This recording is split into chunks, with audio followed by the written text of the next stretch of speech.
Jason Benetti, play-by-play for the Detroit Tigers on opening day. How magical is this day for you when you prepare? Oh, it's beautiful, and there's not a cloud, well, maybe one cloud in the sky, but it's awesome. I mean, driving in and seeing people already walking to the ballpark at 8:30, and there are people who were here way earlier than that. So, like, I got to walk around the tailgates last year, and it was marvelous. I mean, this is an absolute holiday. Everybody here knows that, but if you're new, if you haven't been, it is it's like the Super Bowl. It is pretty magical for us, and I know you were new here last season, so being able to take that in, is it different compared to other cities?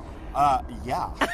I've been to a bunch of different major league cities for opening day, and it is, you know, there's pageantry and there's bunting on the walls and all of that. Yeah. But this is, there's not a lot of productivity in the city today. No. Nobody's at work. No, they're not. I don't think. They're team building. Yeah, team building. It's a team building environment. Who needs a rock wall when you can have 45,000 people and then 10,000 more that don't even come into the ball game to celebrate? It's awesome. It's great to see. With all that pageantry and all that anticipation that fans have as you prepare for doing the play-by-play for a game like today, against all odds, do you prepare differently? Do you call differently?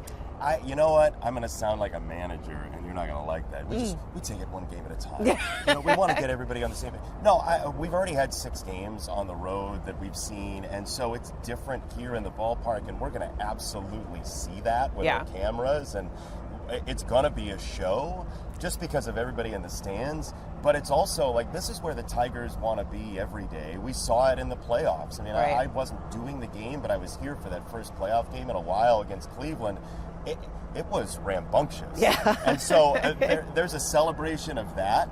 But then, like, if you do your job as though it's like 5 times the pressure, I think you're going to be like 3 times worse. So, it's a game of baseball, but there is magic in the air. Yeah.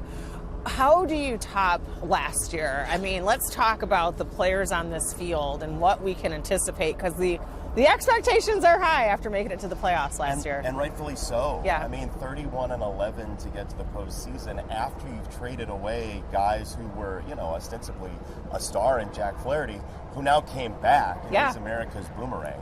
But, like, that, you just can't replicate that exact thing, because while it was happening, we're talking about it as though it hadn't been done before, and it hadn't. When you trade away names and then you make a run anyway. Yeah. So I don't think there's ever going to be another 24 Tigers. This group just needs to build on that. And I think that's the way the organization is seeing it as well. As well as a great manager who helped lead the way. Yeah, A.J. Hinch is a tactical nightmare for other people. He just, it is like watching the Queen's Gambit, you know, the show about chess. Like, all of the pieces matter. And I think that's the best thing that he does, is that he makes everybody on this roster know their value, know when they're going to get in the game, know what they're best for, and put them in the greatest situation. So we're 2-4 coming into this series. Talk about the series. Yeah, so the White Sox did not have a great year last year. Like one of the worst of all time in Major League Baseball, but they are a little bit better. They're 2-4 now.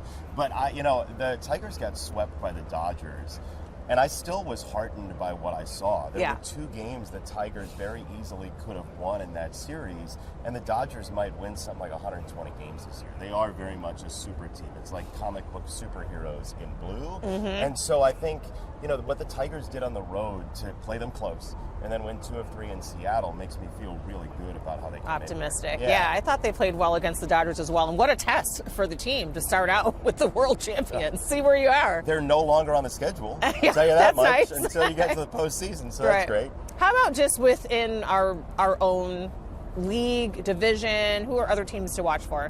Yeah, the AL Central has been the land of opportunity for the last couple of years. And as we stand here right now, the Tigers are in first place at 2-4.